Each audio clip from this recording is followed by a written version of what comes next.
like his heart is just bleeding on every record, man. He is one of the most transparent artists I've ever heard. And so my name is Jordan. Professionally and creatively, I go by the name Ground Jordan. I make music mainly right now.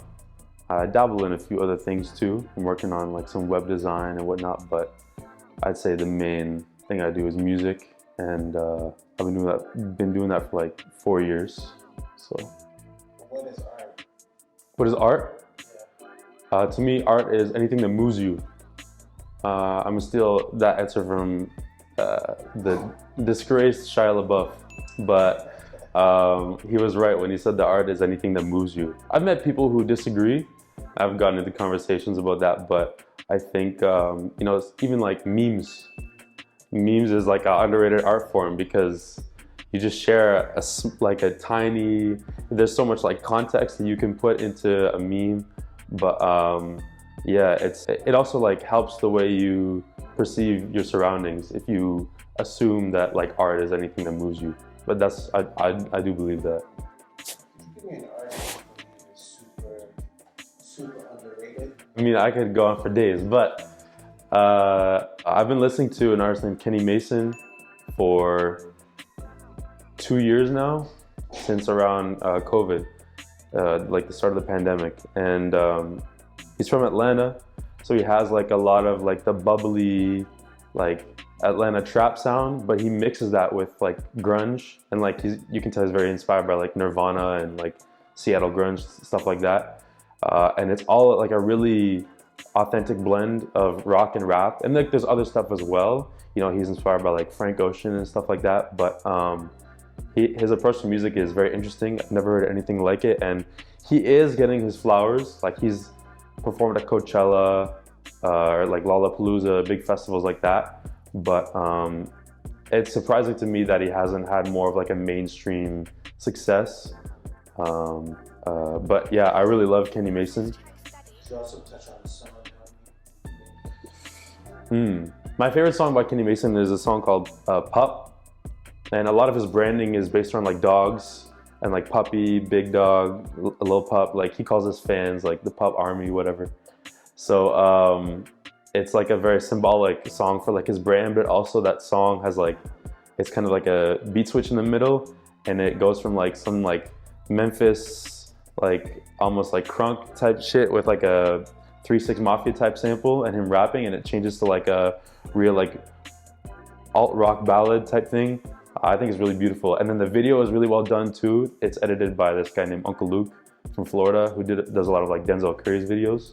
Like the real Uncle Luke? Not like the DJ, like the producer Uncle Luke. Okay. It's a more recent guy, but he also goes by Uncle Luke. A local artist I want to like be like propaganda for almost is this guy named Truce Jones. He's from Ottawa, but he lives in Montreal right now. And so he's a traitor, so I shouldn't support him, but I really believe in his sound, and like I've never met the guy. I've spoken to him, but he has one of the most authentic approaches to music. Like everything is just super organic with him, and you can tell he like lives and breathes like what he makes. So those people are really easy to like root for. Like you just want them to succeed at all costs. And he makes like, he oversees every single step of his music, from the like making it from scratch to the mix. He masters, he does his own covers. Like he's super creatively involved in every part of the process. So I really believe in Truce Jones. That's just one artist. I could list, I got, you know, hundreds of Ottawa artists that I'd love to talk about, but he's like somebody I've really been messing with a lot for a while. I love music. I live for it. That's a good question. I don't have like like an answer that would perfectly satisfy that, but definitely the first movie I watched was Cars when I was 5. That was the first movie I saw in theaters. And I was like, the combination of the visual and audio experience made me be like, it kind of just blew my mind. Like I was literally 5 years old. So I don't know, it did a lot for me, but I had a birthday later on that year. And for my birthday, I received a copy of the soundtrack on CD, the Cars soundtrack, and I played the hell out of that CD for the next like 4 years. Like I would move houses. Like I went to different schools. No matter what, that CD was like, it wasn't on me, but I would like listen to that constantly.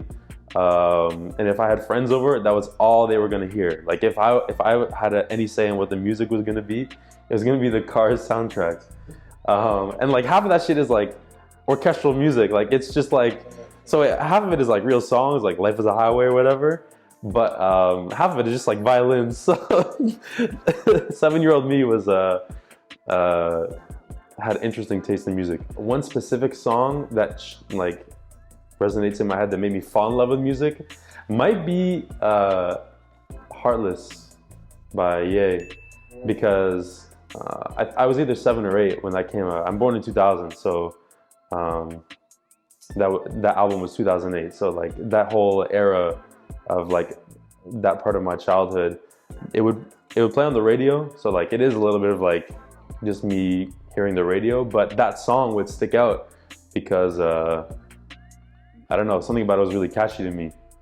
So I don't even have crazy memories with it. I just remember playing like Mario Kart on my DS or some shit, and it'd be Kanye in the back. It was either Heartless or it was like Love Lockdown, whatever. But that whole 808s and Heartbreak album sticks out as like a moment besides something tied to like my earlier childhood, when I was like, oh, music, like just the songs themselves, not a movie, just the songs. Is like, damn, I could really get with this. Like I want to sing along to this. I want to know, I want to memorize this. Beautiful, or just that touches you in a song. Like, what would be one of those lines? So one of my favorite artists is called 070 Shake. She's from Jersey, but like I don't know if you're familiar with her. She was on like Kanye's Gay album. She was on Ghost Town and stuff. But she has an album called Modus Vivendi that dropped like 3 months before COVID. And I have distinct memories of listening to that album and getting hooked on this one song called Microdosing. And the structure of the song itself is like very intense and all over the place, but there's this part like halfway through the song where it's all just like synthesizers and shit, and she says, I don't want to be your everything because I don't want to leave you with nothing. And I probably didn't even catch that lyric the first time I heard the song because I was so consumed with like the sound, but the more times I'd listen, that shit would just stick out to me. And like there's maybe 3 lyrics I can think of that I would get tattooed on me, like at a moment's notice. I have no tattoos because I don't know what my blood type is yet. I could like save people's lives, and I don't want to.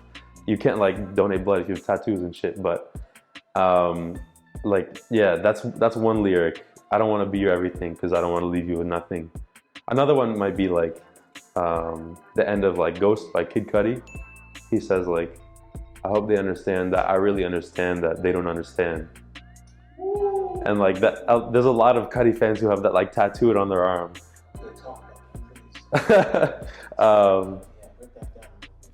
Yeah, Kid Cudi has a song called Ghost. It's off of his Man on the Moon 2 album that came out in 2010. And yeah, the whole song is about just like, not even going through the motions of life, but like realizing that all around you, people aren't really perceiving you, or you just feel like a ghost. Like you're just floating through, like people are just staring right through you. And the song is like very like psychedelic rock, explosive, and then at the end it switches to like just like somber piano, and he has like a muffled vocal chain or whatever, and he just keeps saying, I hope they understand that I really understand that they don't understand. And it doesn't even need that much explanation because you get all the feeling you need from that. So I love that lyric as well. Of course. There's no individual artist who I can say saved my life. I've never like, I'm too in my own head, or like I'm too self-aware to really fully let myself attach to some other person like that. But if there was anybody who I would say that for, it would be Kid Cudi. Because I don't know, something about the feeling and like the mood he establishes in his music tells you, it like basically sets the stage for the lyrics to hit you like way deeper in your heart. And even like the producer in me is deeply appreciative of like, you know, his own production and like the people he works with and how he approaches collaboration, who he collaborates with, how his music has changed over time. But he's always kept a very like melodic and like his heart is just bleeding on every record, man. He is one of the most transparent artists I've ever heard. And yeah, that it taught me a lot about like what I can do with my own music, or even like I have been making music since like 2018, but I've been writing poetry since I was like young. And I wasn't a Kid Cudi fan when I was a kid. I only found out about him in like 2015 or early 2016, around when like Life of Pablo dropped. But yeah, he taught me a lot about lyrics and a lot about production. And listening to Kid Cudi is like all the green lights that you need to be like, yes, it's okay to like express literally anything. It's more than like, I mean, Cudi and Drake blew up around the same time, but Drake is more like, I'm gonna tell you how I feel, but like I'm still guarded, or like I'm just too jaded to let everything loose. So I'm gonna just say how I feel about like certain women or like certain situations. But Cudi's like, no, like I've been to hell and back, and you're gonna hear about everything. And like also his story is very inspirational to me. Like he was, you know, super addicted to like many substances around like 2015, and he made an album that reflected like just like the hellscape in his mind. And he came out of that, I mean, he also went to rehab, but he came out of that like a completely changed and healed person. And the music also reflects that. I was just listening to Kids See Ghosts on the way here, and just like I don't know, I don't get emotional that often when I listen to music, but seeing the progression of a human being like that, and like he's almost 40, like, that's a grown man. He went through all this shit as a grown man. He wasn't like a kid who got overtaken by the industry or anything.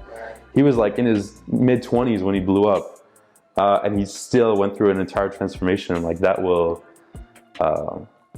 makes me shed a tear, man.